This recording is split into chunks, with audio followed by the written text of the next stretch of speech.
जय माँ काली, ओम क्रीम कालिकाय नमः। कैसे हो आप सभी? तो चलिए आज मैं ये चेक करूँगी कि आपका जो आने वाला समय है उसके लिए क्या गाइडेंस आप लोगों को दी जा रही है भगवान की तरफ से, माँ काली की तरफ से, हनुमान जी की तरफ से। क्या मार्गदर्शन आप लोगों को दिया जा रहा है? जय माँ भगवती, ओम क्रीम कालिकाय नमः। मुझे बताइए माँ, आने वाले समय में क्या मार्गदर्शन है इन लोगों के लिए? जय माँ भगवती, ओम क्रीम कालिकाय नमः, ओम क्रीम कालिकाय नमः। S of cups, 4 of wands और मेरे पास है एस ऑफ सोर्ड्स।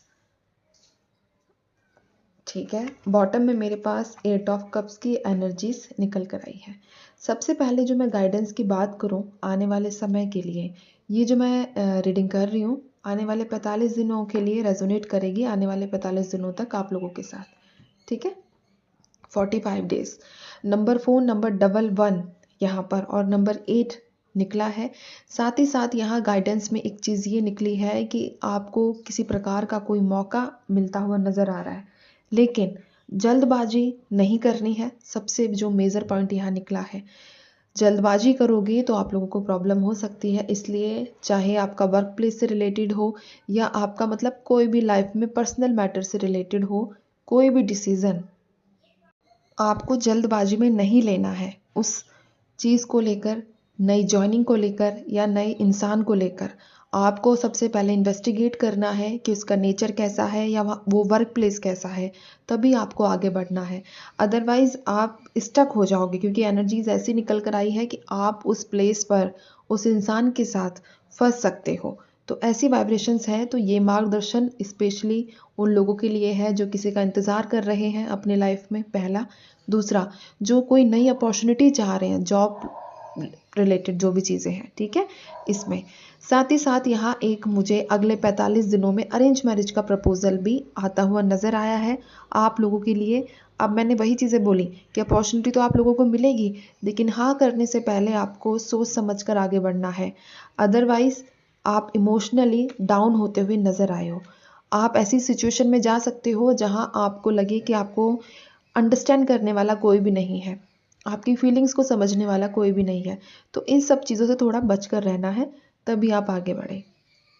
एक एनर्जी यहाँ ये भी निकल कर आई है कि आर्ग्यूमेंट से बचना है। आने वाले 45 दिनों में आर्ग्यूमेंट से बचना है। एक ऐसा आर्ग्यूमेंट जो आपको दिक्कत दे सकता है, आपके दिल को दुखा सकता है। तो इन सब चीज़ों से बचना है। साथ ही साथ यहाँ एक ब्लेसिंग आप लोगों के लिए अगले 45 दिनों में आएगी।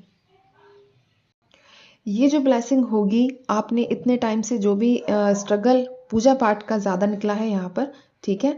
अगर आप कोई स्पिरिचुअल पाथ पर चल रहे हो, वहाँ से आप कोई इंडिकेशन की उम्मीद कर रहे हो, जैसे कि कई लोग करते हैं कि मैं ये पूजा इसलिए कर रही हूँ कि माँ मुझे दर्शन दे या सपने में दे या मुझे अपना एहसास कराए, तो वैसे स्ट्रॉन्ग योग बन रहे हैं आने वाले 45 दिनों में कि आपको उन सब चीज़ों का एहसास होगा।